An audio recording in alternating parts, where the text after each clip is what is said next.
Power doesn't vanish in a blaze of gunfire. It bleeds out in the silence of an empty room. Gideon Croft, the most feared man in the city, sat at the head of a mahogany table set for 40. No one came. Not his capos, not his brother. A severed spine had rendered him invisible to the underworld. He was waiting for the assassins.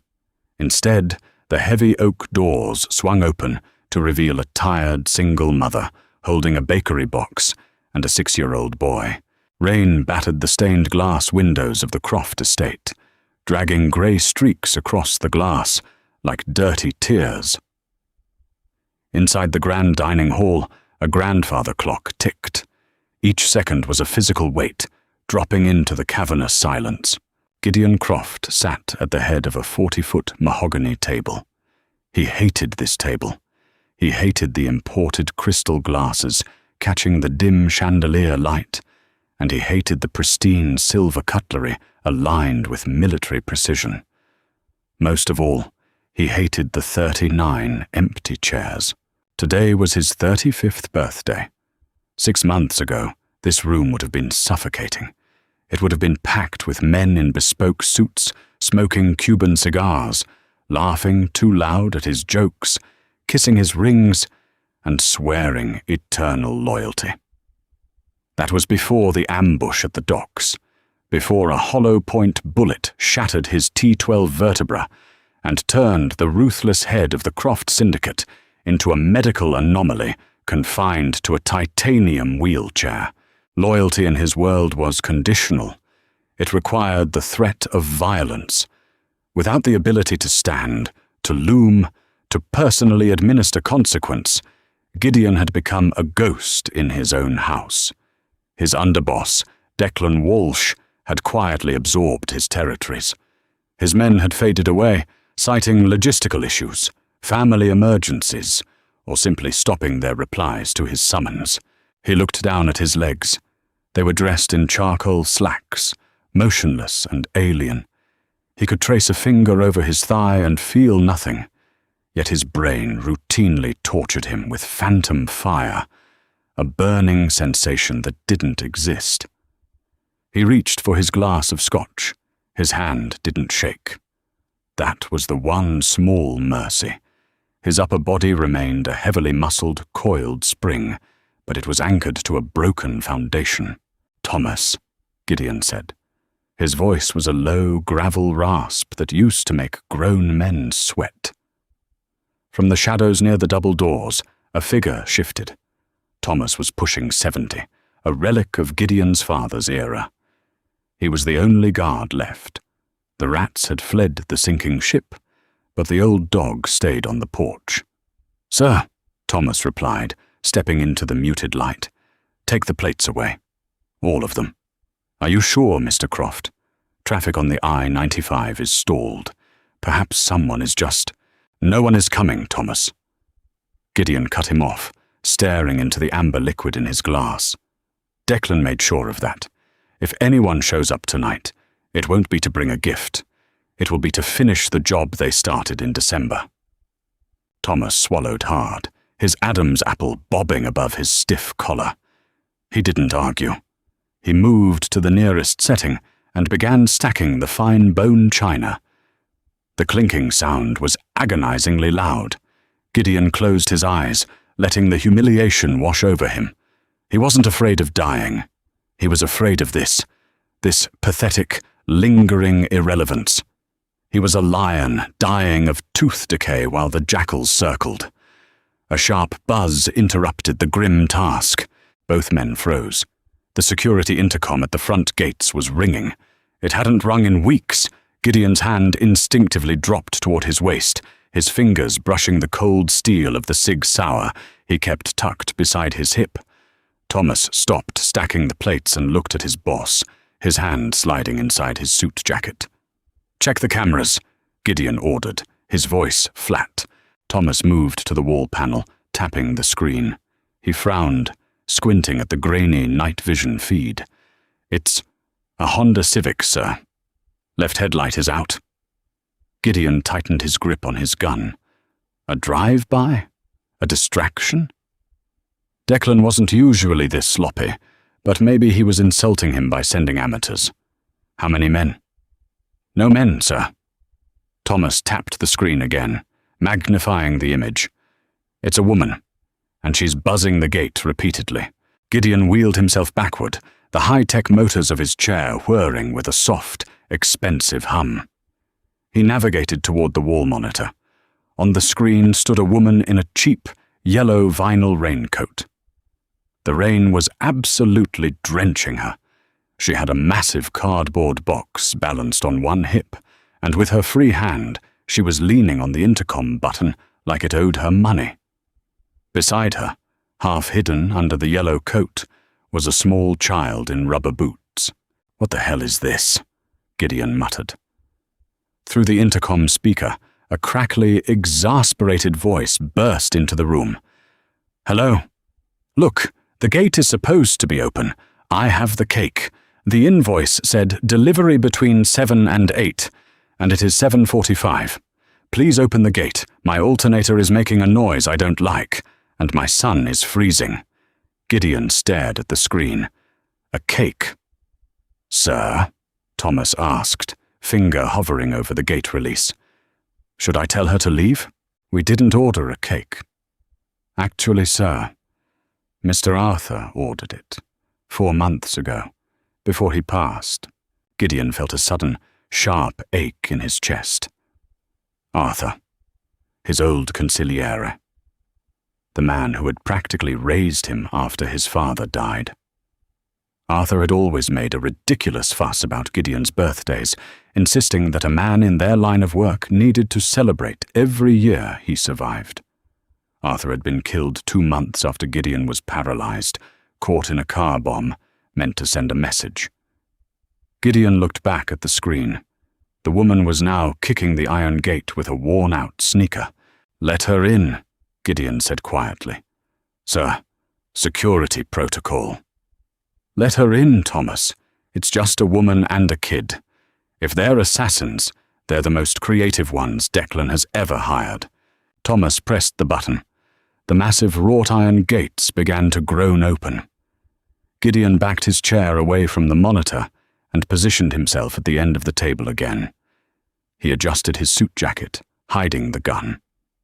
He didn't want visitors. He wanted to sit in the dark and drink until his phantom pains numbed. But turning away, Arthur's last gesture felt like a betrayal he couldn't stomach. Netta Campbell shoved the heavy front door open with her shoulder, gasping as the warm air of the foyer hit her freezing face. She hauled the massive, pink-striped bakery box inside, immediately turning to grab her son's hand. "Wipe your boots, Laith," she instructed, her voice tight with exhaustion. 6-year-old Laith aggressively dragged his Spider-Man rain boots across the Persian rug. He was a quiet kid, observant and unfazed by the storm outside, mostly because he had a half-eaten lollipop stuck to his bottom lip.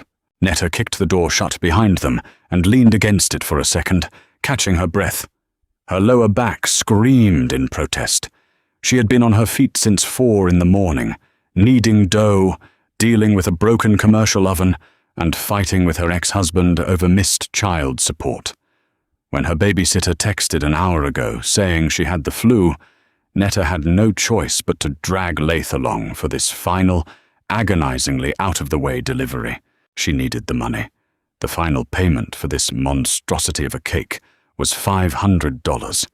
That was exactly what she needed for 4 new tires before the winter snow hit. She wasn't leaving without a check. She looked around. The foyer was absurdly large. Marble floors, sweeping twin staircases, a chandelier that looked like it cost more than her life insurance policy. Yet, the house felt entirely dead. The air was stale. There were no coats on the rack, no sounds of a party, no music. Just a heavy, oppressive silence. "Hello?" Netta called out. "Sugar and Spice Bakery. I have the delivery for Croft?" From the archway to her left, an elderly man in a sharp suit appeared. He looked like a butler from a black-and-white movie, but his eyes were hard and unblinking. "This way, please," Thomas said, offering no greeting or offer to help with the heavy box. Netta gritted her teeth, hoisted the box higher, and nudged Laith forward. "Stay close, Bug." She followed the old man down a long, dimly lit hallway that smelled of lemon polish and expensive scotch. He led them into a dining room that took her breath away. It was massive, dominated by a table that stretched endlessly into the shadows. But it was the man at the end of the table that made her stop in her tracks. He was sitting in a highly advanced, motorized wheelchair. He wore a dark, perfectly tailored suit that hugged broad, imposing shoulders. His face was a study in harsh angles, a strong jaw covered in dark stubble, a sharp nose, and eyes that were the cold, flat color of a winter sky. He looked at her not with curiosity, but with a deeply ingrained hostility. He looked like a man used to breaking things. Netta felt a prickle of unease at the base of her neck. She didn't know who this guy was, but the sheer gravity of his presence made the hair on her arms stand up. "Put it on the table," Gideon said. His voice was a low rumble, devoid of warmth. Netta snapped out of her stare. She marched forward, her wet sneakers squeaking embarrassingly loud on the hardwood floor, and dropped the heavy box onto the pristine mahogany. She winced as it made a loud thump. "Sorry." "Heavy," she muttered, wiping a strand of wet hair out of her eyes. She reached into her pocket and pulled out a crumpled invoice. "The balance is $500. Cash or certified check, please." Gideon didn't look at the paper. He looked at her. He took in the cheap raincoat, the dark circles under her eyes, the sheer, unapologetic exhaustion radiating from her. Then his gaze dropped to the small boy clinging to her pant leg. Laith wasn't looking at Gideon's face. He was staring, absolutely transfixed, at the wheels of Gideon's chair. "You brought a child to a delivery," Gideon noted, his tone accusatory. "My sitter bailed," Netta snapped back, faster than she intended. She was too tired to be intimidated. "And I couldn't exactly leave him in the car while I dragged a 30-pound cake up your driveway. Look, mister, I don't care if you're throwing a party or not. I was hired to deliver this, and I need to get paid so I can take my kid home and sleep." Thomas stepped forward, a scowl forming. "Watch your tone with Mr. Croft." Gideon held up a hand. Thomas silenced instantly. "500, Gideon repeated. He reached inside his jacket, pulled out a thick money clip wrapped around a stack of $100 bills, and peeled off 5. He tossed them onto the table. They fluttered and landed near the cake box. "Take it, and leave." Netta felt a flash of irritation at his arrogance, but she wasn't proud enough to turn down rent money. She reached for the cash. "Whoa," a small voice echoed in the quiet room. Netta froze. Laith had let go of her leg and walked right up to Gideon. He was standing mere inches from the titanium footrests of the wheelchair. "Laith, get back here," Netta hissed, her heart doing a nervous stutter. But Laith ignored her. He crouched down, his sticky hands hovering just inches from the sleek metal casing of the chair's motor. "Are those all-terrain treads?" the boy asked, his voice full of genuine awe. "My remote control truck has those, but yours are way bigger. Does this have a turbo button?" Gideon stiffened. People didn't look at his chair. They looked at the ceiling, the floor, the walls. They pretended it wasn't there, trying to spare him the embarrassment, which only made him feel more like a freak. If they did look, it was with suffocating, nauseating pity. This kid was looking at it like it was a spaceship. "Laith!" Netta stepped forward and grabbed her son by the shoulder, pulling him back. "I am so sorry. He doesn't know personal space." Gideon stared at the boy. The heavy, cynical armor he had worn all night cracked just a fraction of a millimeter. "It doesn't have a turbo button," Gideon said, his voice slightly less abrasive. but it has a dual-motor lithium drive. It goes pretty fast. Lath's eyes went wide. Cool. Netta quickly shoved the $500 into her pocket. She felt an overwhelming urge to get out of this house. It felt like a mausoleum, and the man in the chair felt like a trapped predator. Thank you for the business. Happy birthday, or whatever this is. She grabbed Lath's hand and turned to leave. Wait. The word was quiet, but it commanded the room. Netta stopped, turning back slowly. Gideon was looking at the cake box. Arthur ordered this. Did he pick the flavor? Netta frowned. The man who called it in? Yeah. He was very specific. He said it had to be red velvet with cream cheese frosting. Said you hated chocolate but would never admit it. Gideon's jaw tightened. He looked away, staring at the empty chairs lining the table. The silence in the room wasn't just heavy anymore. It was deafening. It was the sound of complete isolation. Netta watched the micro-expressions cross his face. Anger, grief, and a profound, bone-deep weariness that she recognized because she saw it in the mirror every morning. She looked at the empty table. She looked at the single glass of scotch. Nobody came, Netta said. It wasn't a question. It slipped out before she could filter herself. Thomas sucked in a harsh breath. Ma'am, I suggest you— Nobody came, Gideon agreed, his voice stripped of its earlier venom. He looked her dead in the eye, daring her to pity him. It seems my social calendar has cleared up since I lost the use of my legs. So, take your money and have a safe drive home. Netta stood there. She should leave. She had the cash. The tires were paid for. But she looked at the absurdly large cake box, then at the hard, broken man in the chair. She let go of Lath's hand, walked back to the table, and ripped the tape off the bakery box. "What are you doing?" Gideon asked, his brow furrowing in confusion. Netta pulled the cardboard flaps back, revealing a massive three-tiered red velvet cake. It was a masterpiece of buttercream, adorned with dark red roses and sharp, black, geometric icing patterns. It smelled intensely of vanilla and sugar. I didn't spend 4 hours baking this, and another hour driving it through a flash flood, just for you to stare at it until it gets stale, Netta said pragmatically. She looked around the table. I assume you have plates somewhere. Gideon stared at her, genuinely thrown off balance. Men had groveled before him. Assassins had tried to kill him. Women had tried to manipulate him. No one had ever just ignored his dismissals and demanded a plate. Thomas, Gideon said slowly, keeping his eyes on Netta. Bring 3 plates.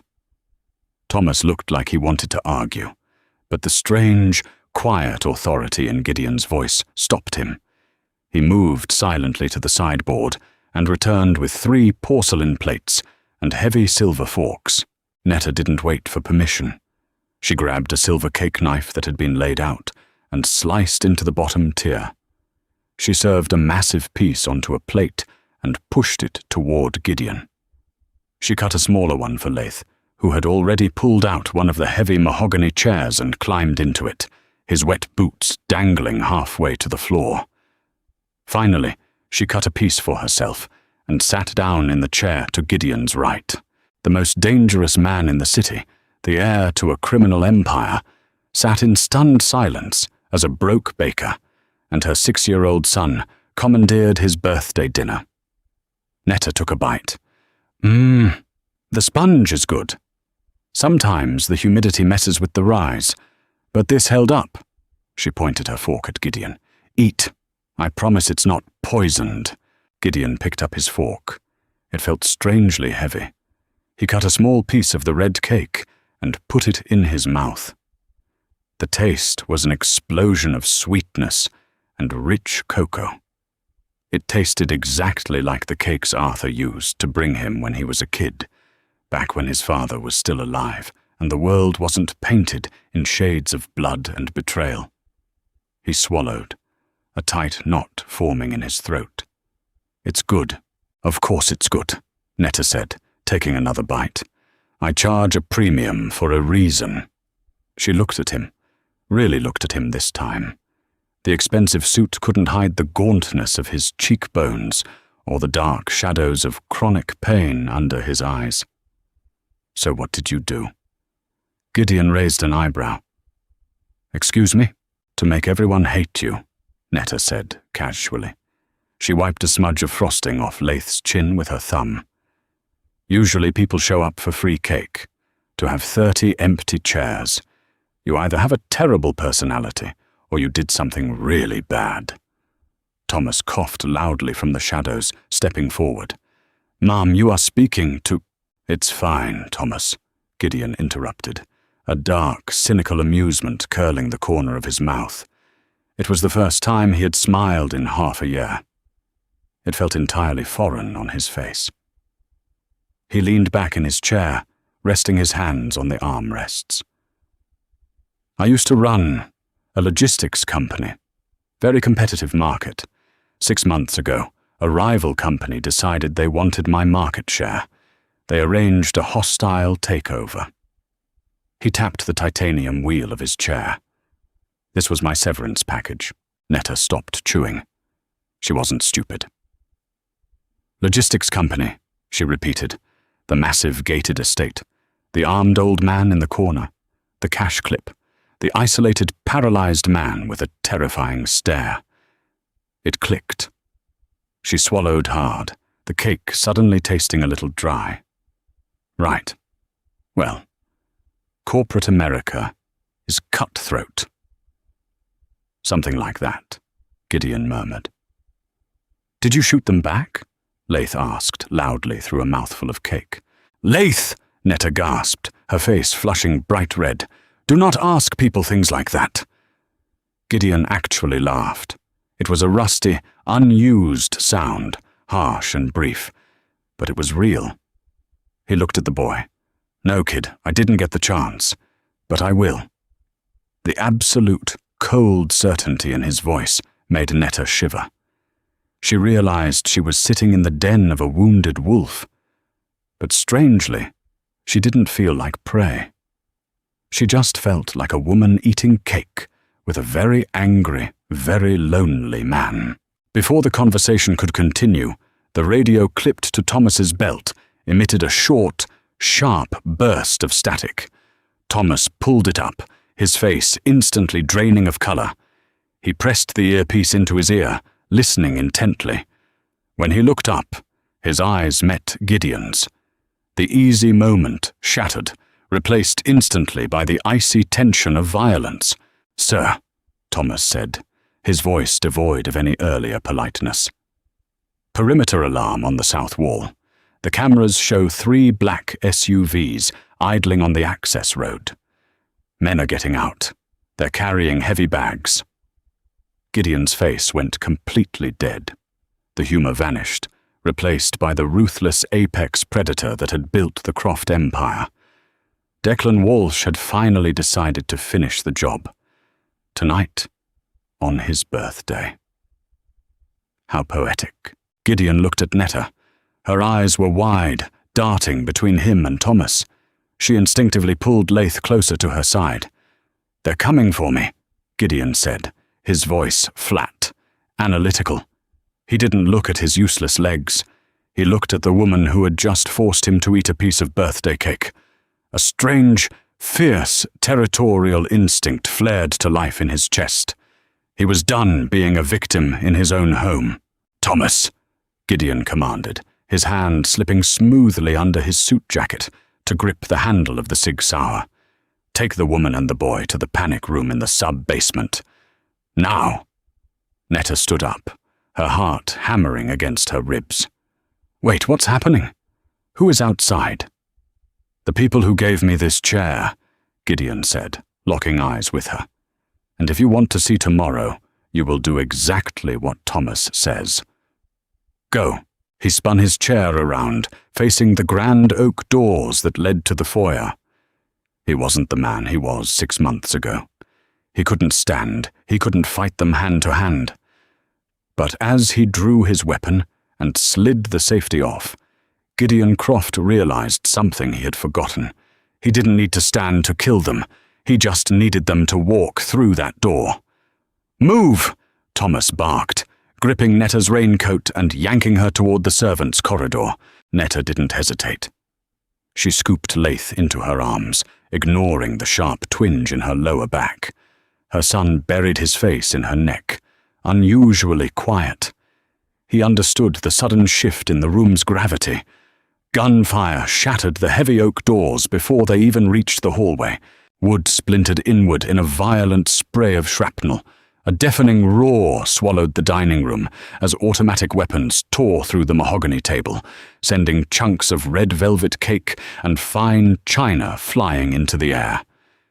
Gideon didn't flinch. He hit the joystick on his chair, reversing smoothly behind the massive stone pillar flanking the fireplace. He raised his Sig Sauer. He breathed out. He squeezed the trigger.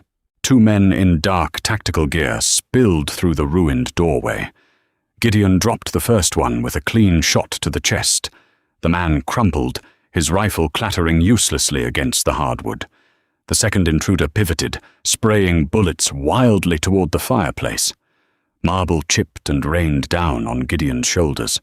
Calmly, Gideon leaned out just enough to clear his line of sight. He fired twice. The second man collapsed backward into the foyer. "Get them down the stairs!" Gideon roared over the ringing in his ears, not looking back. Thomas shoved Netta through a narrow door, hidden behind a tapestry. They tumbled onto a steep spiral staircase. It smelled like damp earth and old copper. "Keep going," Thomas ordered, pulling his own weapon, a heavy revolver that looked ancient but deadly. Bottom of the stairs. Heavy steel door. Keypad code is 4492. Lock it from the inside.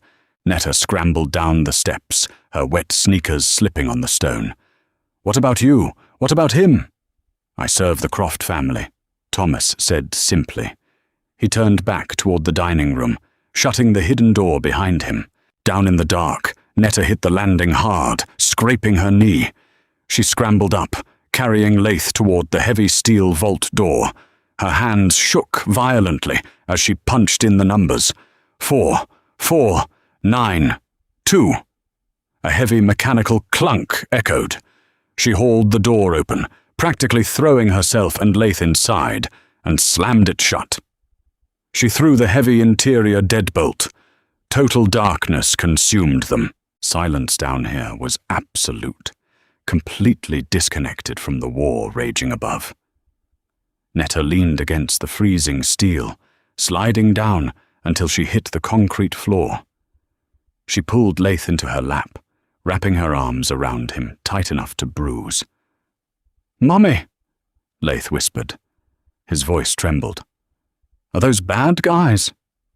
"Just a bad storm bug," Netta lied smoothly, resting her chin on his head. "We're safe in here. We're perfectly safe." Upstairs, the reality was radically different.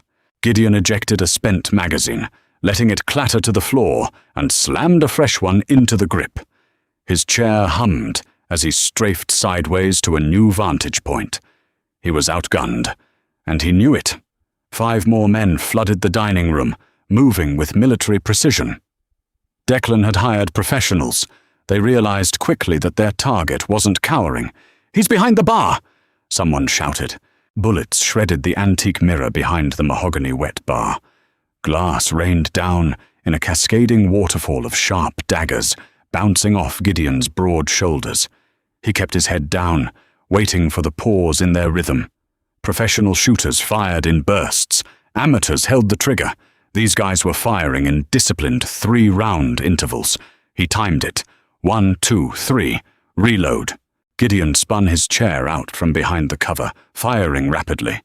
He caught one man in the knee, watching him drop, then put a round through the visor of a second. Pain exploded in Gideon's shoulder. A ricochet had caught him just below the collarbone. The impact spun him in his chair, his grip faltering for a split second. He grunted, biting down on his lip hard enough to taste copper. He shoved the joystick forward, ramming his chair into a heavy antique credenza to block their line of sight.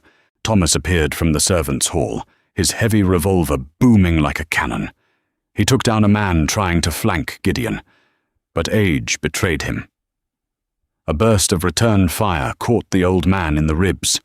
Thomas fell heavily against the wall, sliding down, leaving a dark, wet smear against the expensive silk wallpaper.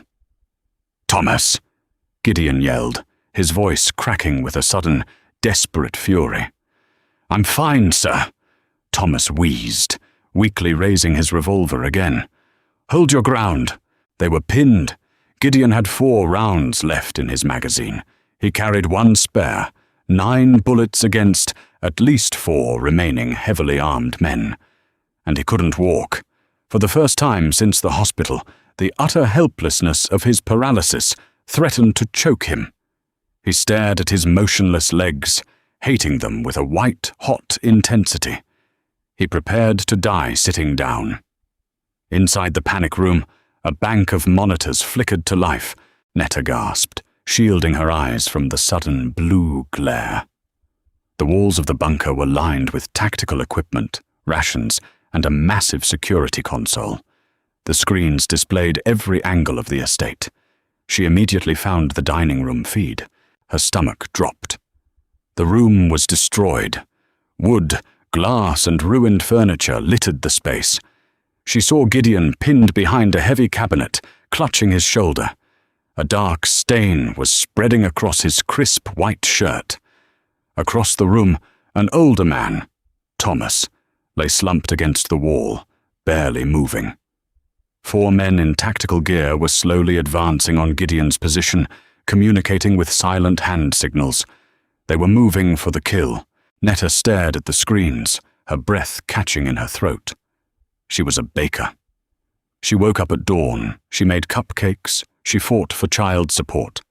She did not involve herself in mob shootouts. The logical, survivalist part of her brain screamed to stay hidden, to keep Laith quiet and wait for the police. Except no one was calling the police. She looked down at Laith. He was staring at the monitors, his eyes wide. "Mom," Laith whispered, pointing a small finger at the screen. "That guy is bleeding." Netta looked back at Gideon. She remembered the way he had looked at the red velvet cake, the profound, hollow loneliness in his eyes when he admitted no one had come to his birthday. He was a ruthless man, perhaps a terrible one.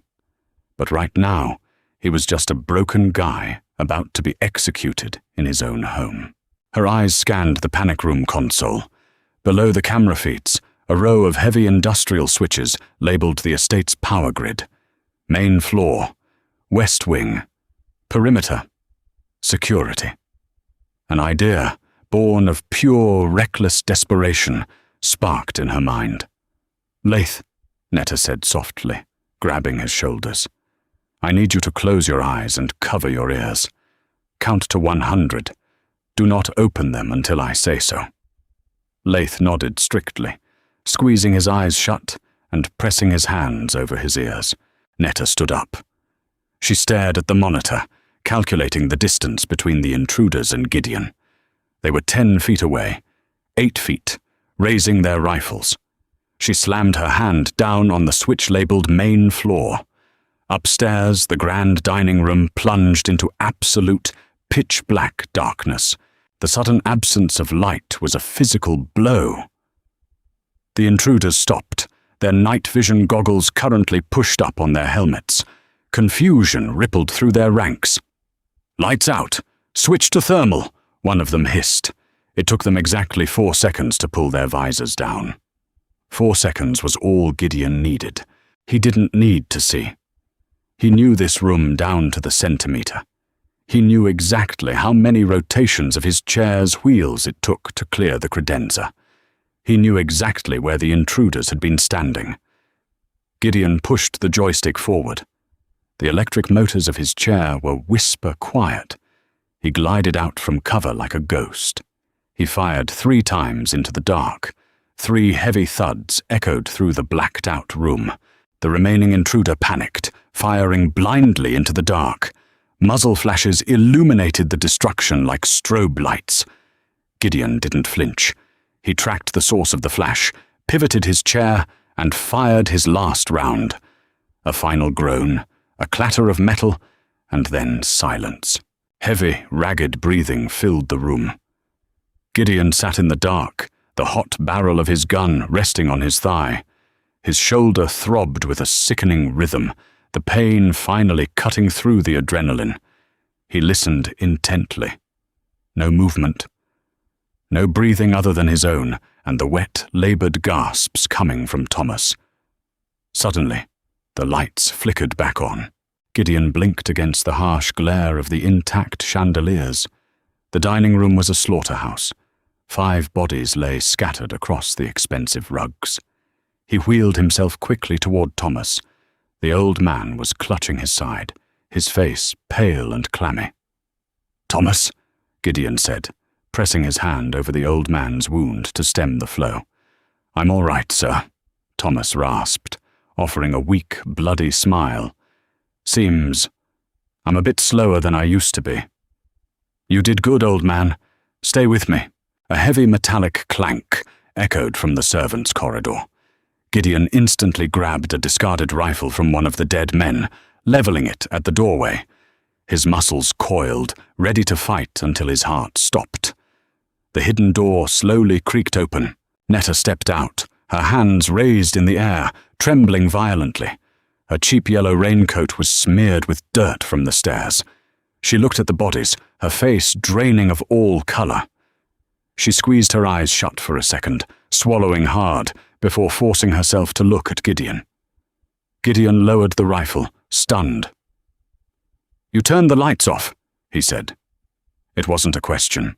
"You were going to die," Netta shot back, her voice shaking but defiant. "And if you die, nobody pays me for the cake." Gideon stared at her. Amidst the ruin of his life, surrounded by the bodies of men sent to kill him, a strange, genuine bark of laughter tore from his throat. It hurt his wounded shoulder, but he couldn't stop it. "You are out of your mind," Gideon said. Netta marched forward, carefully stepping over a shattered vase, keeping her eyes fixed firmly on him and ignoring the corpses. She stopped in front of his chair, looking at the dark stain spreading across his shoulder. "I'm a single mother in this economy," Netta said, ripping a long strip of fabric from the hem of her shirt. She knelt beside his chair, not asking for permission, as she pressed the makeshift bandage hard against his gunshot wound. "I lost my mind 5 years ago. Hold this tight," Gideon hissed in pain, his hand covering hers to keep the pressure steady. Her skin was warm, a sharp contrast to the cold dread that had settled in his bones all night. He looked at her face, inches from his own. She was terrified, but she wasn't running away. "Where is the boy?" Gideon asked quietly. "Safe downstairs. I locked him in." Netta tied the fabric tightly around his shoulder, her hands surprisingly steady. "Who are these people?" "Competitors," Gideon replied grimly. "Right. Corporate takeover." Netta sat back on her heels, blowing a strand of hair out of her face. "Well, your HR department is incredibly aggressive. What do we do now?" Gideon looked around the room. Declan had failed tonight, but he wouldn't stop. The Croft estate was compromised. His men were gone. He was a sitting duck in a very expensive cage. He looked back at the fierce, exhausted Baker who had just saved his life. "Now," Gideon said, his eyes hardening into ice. "We leave." Netta punched the 4-digit code into the panic room keypad. Heavy steel disengaged with a solid mechanical thunk. Laith was sitting exactly where she had left him, his small hands clamped tightly over his ears, his eyes squeezed shut. He looked so small against the backdrop of military-grade survival gear. "Okay, Bug," Netta said, her voice remarkably steady. She knelt, pulling his hands away from his head. "We have to go now. Keep your eyes on my shoes. Don't look up. Promise me." Laith nodded, his chin trembling slightly. He grabbed the hem of her yellow raincoat. Upstairs, the reality of their situation was a ticking clock. Gideon had navigated his chair to the kitchen, ripping open a comprehensive trauma kit mounted on the wall. He tossed thick gauze pads and a roll of medical tape into his lap. His left arm hung uselessly, the shoulder injury pulsing with a sickening, hot rhythm. He wheeled back to the dining room just as Netta and Laith emerged from the servants' corridor. Thomas was still on the floor. His breathing was shallow. A dark red stain blossomed across his white shirt, stark and horrifying. "Take this," Gideon instructed, tossing a thick compression bandage to Netta. "Wrap it tight around his ribs. We are taking my vehicle." "I can't go, sir," Thomas rasped. He batted weakly at Netta's hands as she tried to lift his jacket. "I'll slow you down. Leave me a spare magazine. I'll buy you time." Gideon's jaw clamped shut. His knuckles turned white on the joystick. "I don't leave my people behind, Thomas. You know that." "I am a dead man," Thomas said simply. He locked eyes with his boss. There was no fear in the old man's gaze, only a grim, absolute certainty. "Declan sent a hit squad. If you don't answer the phone, he will send a cleanup crew. They will be here in 10 minutes. Get the girl and the boy out." Netta looked between the two men. She hated this. She hated the cold mathematics of survival playing out on the ruined hardwood floor. But she looked at Laith, staring resolutely at her wet sneakers, and her maternal instinct ruthlessly overrode her empathy. "Where is the car?" Netta asked. Gideon held Thomas's gaze for 3 long seconds. An entire lifetime of silent communication passed between them. Grief, respect, and a final, bitter goodbye. Gideon broke eye contact. He spun his chair toward the kitchen. "Garage, through the pantry," Gideon commanded. Netta grabbed Laith's hand and ran. They passed through a massive walk-in pantry, pushing through a heavy fire door that led to a pristine, climate-controlled garage. Several luxury cars sat under silk covers, but Gideon bypassed them, rolling directly toward a matte black Mercedes Sprinter van. He hit a button on his keychain. The van's side door slid open, and a heavy motorized ramp extended down to the concrete floor with a hydraulic hiss. "Get the boy in the passenger seat. Lock the doors," Gideon ordered. He aligned his chair with the ramp, navigating the steep incline with practiced precision. Once inside, heavy metal clamps automatically locked his wheels into place. Netta practically threw Laith into the front cab, buckling him in with shaking hands. She ran around to the driver's side, yanked the door open, and climbed behind the wheel. The dashboard lit up like a fighter jet console. It took her 3 frantic seconds to find the ignition button. The engine roared to life, a deep, throaty sound that vibrated through the floorboards. "Drive!" Gideon yelled from the back. "Punch the garage opener on the visor." Netta slammed her hand against the plastic button. The massive garage door began to rise. Rain blew inside, soaking the windshield before she even put the van in gear. She didn't wait for the door to clear the roof. She slammed the shifter into drive and hit the gas. The heavy van surged forward. The roof scraped against the rising garage door with a horrific screech of tearing metal, but it broke free, plunging into the dark, stormy night. Tires tore through the gravel driveway.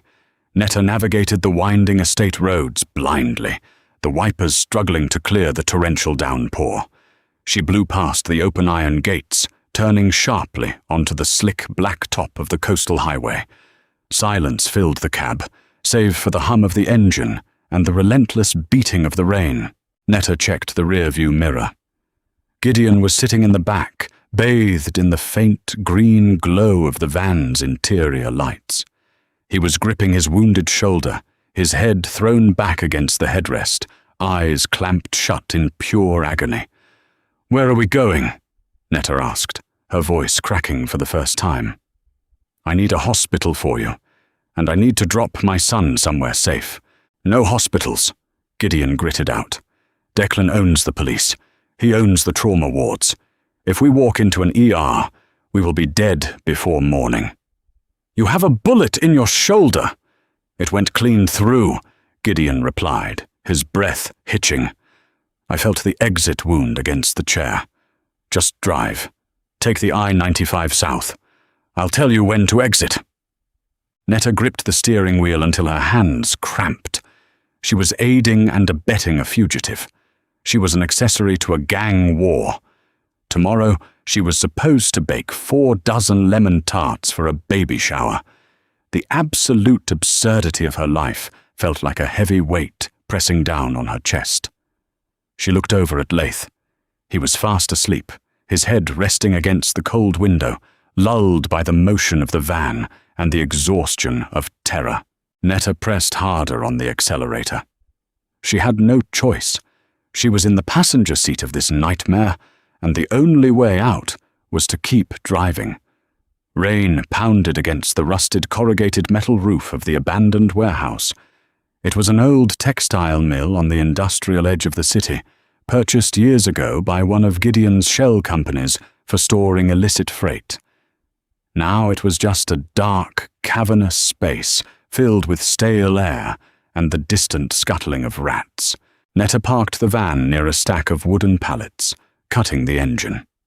The silence that followed was oppressive. She unbuckled her seatbelt and climbed into the back. Gideon looked worse. His skin was the color of old parchment, and a sheen of cold sweat coated his forehead. The makeshift bandage she had tied earlier was completely soaked through, a dark, heavy crimson. "Unlock me," Gideon rasped, gesturing weakly to a panel near his armrest. Netta pressed the release button. The heavy clamps disengaged. She grabbed the handles of his wheelchair, navigating him down the motorized ramp and into the gloom of the warehouse. "There's a breaker box on the north wall," Gideon pointed. "Flip the main switch. It powers a small office in the back. We can hide there." Netta found the metal box, yanked the heavy lever, and a row of buzzing, flickering fluorescent lights snapped on, illuminating a path to a glass-walled foreman's office. She ran back to the van, gently scooped up the sleeping Laith, and carried him inside. She laid her son on a dilapidated leather sofa in the office, covering him with her damp yellow raincoat. She turned back to Gideon. He had wheeled himself into the center of the small room, his head bowed. "Shirt off," Netta ordered, stepping toward him with the medical kit she had grabbed from the van. Gideon looked up, a faint, cynical smirk touching his pale lips. "Usually you have to buy me dinner first." "I brought you a $500 cake. That counts. Now take it off." With agonizing slowness, Gideon managed to unbutton his ruined shirt, sliding it off his uninjured arm. Netta had to step in to help him peel it away from the wounded shoulder. He flinched violently as the fabric pulled away from the torn flesh. Netta sucked in a harsh breath. The entry wound was small, a neat hole just below his collarbone. The exit wound on his back was a jagged, ugly tear. "You were right. It went straight through," Netta murmured, her hands trembling as she uncapped a bottle of iodine. "This is going to burn like hell." "Do it," he commanded. Netta poured the iodine directly over the wounds. Gideon didn't scream. He didn't even groan. His jaw locked so tight Netta thought his teeth might shatter, and his hands gripped the armrests of his chair until the metal creaked. She worked quickly, packing the exit wound with sterile gauze and wrapping fresh bandages tightly around his torso to secure it. She was terrifyingly close to him. She could feel the heat radiating from his skin, the rigid tension in his heavily muscled chest, the erratic thumping of his heart. Up close, stripped of his expensive suit and his intimidating scowl, he didn't look like a mob boss. He just looked like a man fighting a war inside his own body. "Why didn't you run?" Gideon asked quietly. Netta froze, a roll of medical tape in her hand.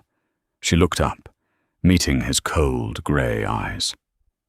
When the shooting started, Gideon clarified, you had the boy in the panic room. You were safe. You could have stayed hidden until the cops arrived. Why did you intervene? Netta finished taping the bandage, taking a step back to create distance between them. She crossed her arms, shivering slightly in her damp t-shirt. I don't know, she admitted honestly.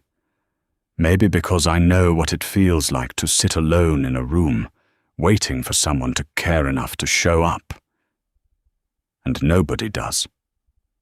Gideon stared at her. The brutal honesty of her words hit him harder than the bullet had. He looked down at his motionless legs. They took everything from me, Gideon said, his voice dropping to a dangerous low rumble. My empire, my men, my ability to walk. Declan thought cutting my spine would make me roll over and die. He thought I was nothing without my physical strength. Are you? Netta challenged softly. Gideon's eyes snapped up, burning with a sudden, dark intensity. No, I am the machine that built the Croft Syndicate. My legs were just transportation. My brain is the architect. He wheeled himself toward a dusty metal desk in the corner of the office, brushing away a layer of grime with his good hand. He picked up an ancient, heavy black rotary telephone sitting on the corner of the desk. He pulled the receiver to his ear. A dull dial tone hummed in the quiet room. The lines are hardwired, untraceable, Gideon muttered, more to himself than to her. He began to dial, his bloody finger spinning the plastic rotary dial with mechanical precision. Who are you calling? Netta asked, a new wave of anxiety washing over her. I have money hidden in places Declan doesn't know about, Gideon said, his eyes fixed on the dirty glass window of the office. I have favors owed by people who operate outside the city limits. People who don't care if I can walk, as long as my check's clear.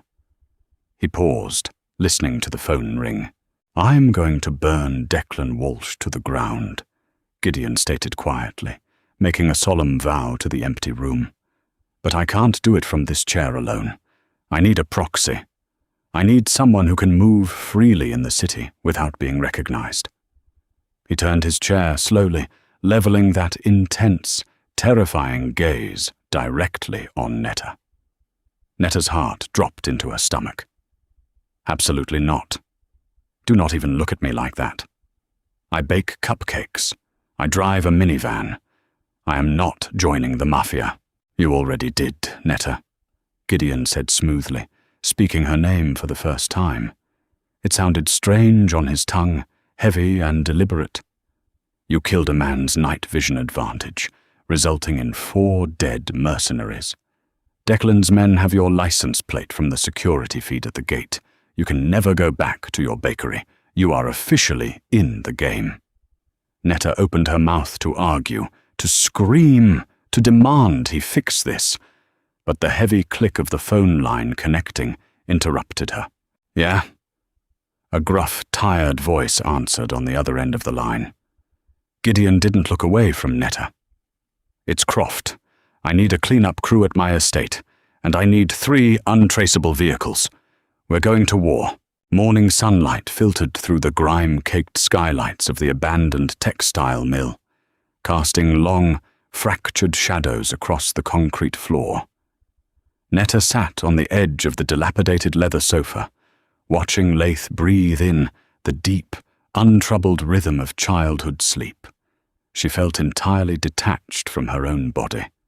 24 hours ago, her biggest crisis was a malfunctioning commercial oven. Now, she was an accessory to mass murder, hiding in a warehouse with a paralyzed mob boss. Gideon sat at the metal desk, a rugged laptop illuminating his harsh features in a pale blue glow. The cleanup crew he had called in the middle of the night had arrived like ghosts, dropping off a crate of electronics, encrypted phones, and a change of clothes before vanishing back into the city. He hadn't slept. He had spent the last 6 hours systematically checking the digital pulse of his crumbling empire. Declan froze the primary accounts, Gideon said, breaking the heavy silence. He didn't look away from the screen. He leveraged the board of my legitimate shell companies. He's cutting off my cash flow to starve out anyone who might still be loyal to me. Netta rubbed her tired eyes, pulling her damp yellow raincoat tighter around her shoulders. Can you unfreeze them? No, not without walking into a bank and signing documents in person, which would result in a bullet to the back of my head. Gideon finally turned his chair to face her. The fresh bandages peeked out from the collar of the black Henley shirt the crew had brought him. He looked haggard, but his eyes burned with a dangerous, calculating energy. But Declan doesn't know about the contingency fund. He rolled toward her, stopping a few feet away. He reached into his pocket and pulled out a small, heavy brass key, tossing it onto the cushion beside her. Central Station. Locker 402, Gideon instructed, his voice dropping to a low, serious register. Inside is a hard drive. It contains the routing numbers and cryptographic keys to 3 offshore accounts Declan never knew existed. There is $70 million in those accounts. Netta stared at the brass key like it was a live grenade. You want me to go get it? Declan's men are watching my associates. They are watching the airports, the train stations, the private airstrips. They are looking for men in suits, men with guns, men who look nervous. Gideon leaned forward slightly. They are not looking for a stressed single mother with a 6-year-old child complaining about being hungry. You are the perfect camouflage. You are completely invisible to them.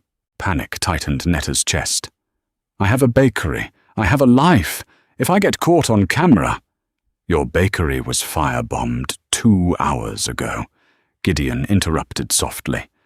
The words hit Netta like a physical blow. The air rushed out of her lungs. Her bakery, the place she had built from scratch, the loans she was still paying off, the glass display cases she polished every night. Gone. Declan traced your license plate, Gideon continued, his tone devoid of pity, but laced with a dark, simmering anger. He sent men to your apartment, too. My crew intercepted them. But you can never go back there, Netta. They will kill you just to tie up a loose end. Tears stung the corners of her eyes, but she refused to let them fall. She looked at Laith. He stirred slightly, murmuring something about Spider-Man in his sleep. If she had been home last night instead of delivering that damn cake, she and Laith would be dead.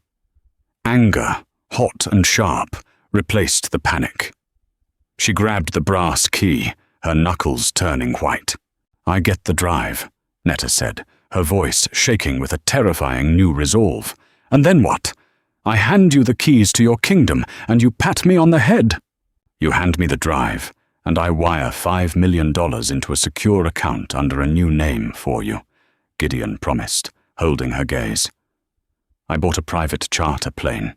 It leaves from a dirt airstrip outside the city limits at midnight. You and the boy get on it. You pick a country, you disappear, and you never worry about a mortgage or a broken oven ever again. Netta studied him. He was a killer. He was ruthless. But he hadn't lied to her yet. Central Station, Netta repeated, standing up. She smoothed down her ruined raincoat. Wake my kid up. We have a train to catch. 2 hours later, Netta walked into the bustling atrium of Central Station.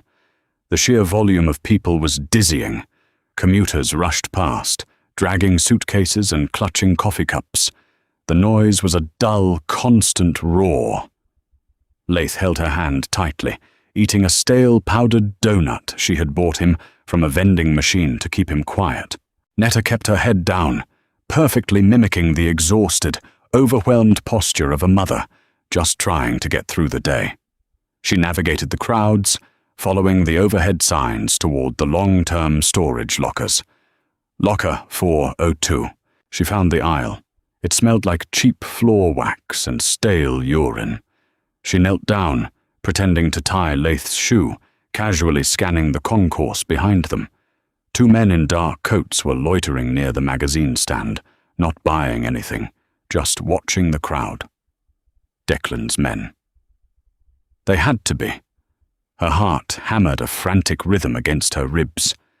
She stood up, blocking Lath with her body, and slipped the brass key into the lock of 402. It turned with a stiff click. Inside was a simple black leather pouch. Netta grabbed it, shoved it deep into her oversized purse beneath a pack of wet wipes, and slammed the locker shut. "Hey!" a rough voice called out. Netta froze. The 2 men from the magazine stand were walking directly toward her. The taller one, sporting a jagged scar across his chin, stopped 3 feet away. His eyes scanned her cheap coat, then dropped to Lath. "You seen a guy come through here?" the scarred man asked, his hand resting suspiciously inside his coat pocket. Tall, dark hair. Uses a wheelchair. Netta forced her face to relax into a mask of pure, irritated exhaustion. She looked the man up and down with maternal disdain. "Do I look like a tour guide?" Netta snapped, loud enough to draw the attention of a passing security guard. "I've been dealing with a delayed train and a kid who missed his nap. If a guy in a wheelchair ran over my foot right now, I wouldn't even notice. Come on, Lath. We're going to miss the bus." She yanked Lath's hand slightly, turning her back on the men, and walked away. Every nerve in her body screamed that a bullet was about to tear through her spine. She waited for the shout, the sound of a gun drawing. Nothing happened. The men dismissed her. She was just another angry, broke civilian, invisible. Netta didn't look back. She walked out into the cold, grey city air, clutching her purse tight against her chest, carrying the weapon that was going to tear the underworld apart. Gideon caught the leather pouch out of the air with his good hand. He didn't smile, but a grim satisfaction settled over his sharp features as he unzipped it and pulled out a heavy, encrypted flash drive. "Were you followed?" he asked, plugging the drive into the side of the rugged laptop. "No," Netta replied, sinking onto the leather sofa next to Lath, who was happily playing a game on one of the burner phones. Her adrenaline was crashing, leaving her limbs feeling like lead. "2 guys were watching the lockers. I yelled at them. They let me walk." Gideon paused his typing for a fraction of a second, looking at her with a profound, quiet respect. "You're a natural, Netta." "I'm a baker who wants her $5 million, she corrected him bluntly. "Finish this." Gideon turned back to the screen. His fingers flew across the keyboard with terrifying speed.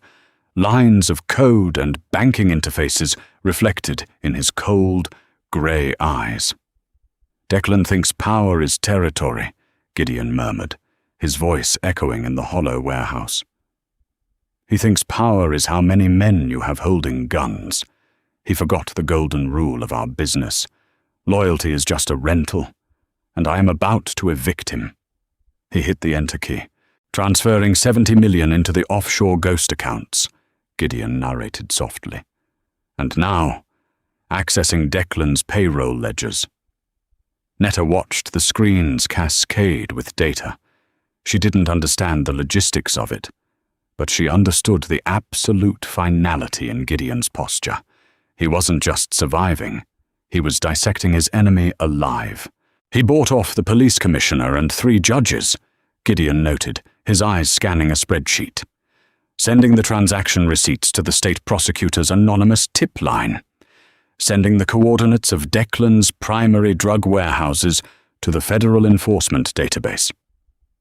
He struck the enter key one final time with a heavy, definitive crack. "Done," Gideon said. He leaned back in his wheelchair, closing his eyes. The tension that had held his shoulders rigid for 24 hours slowly drained away. He is bankrupt. He is exposed. By midnight, His own men will put a bullet in him to collect the bounty I just placed on his head. The burner phone sitting on the metal desk vibrated violently, rattling against the steel. Gideon opened his eyes. He stared at the glowing screen. The caller ID was blocked. He reached out and pressed the speaker button. "Croft!" A panicked, furious voice spat through the tiny speaker.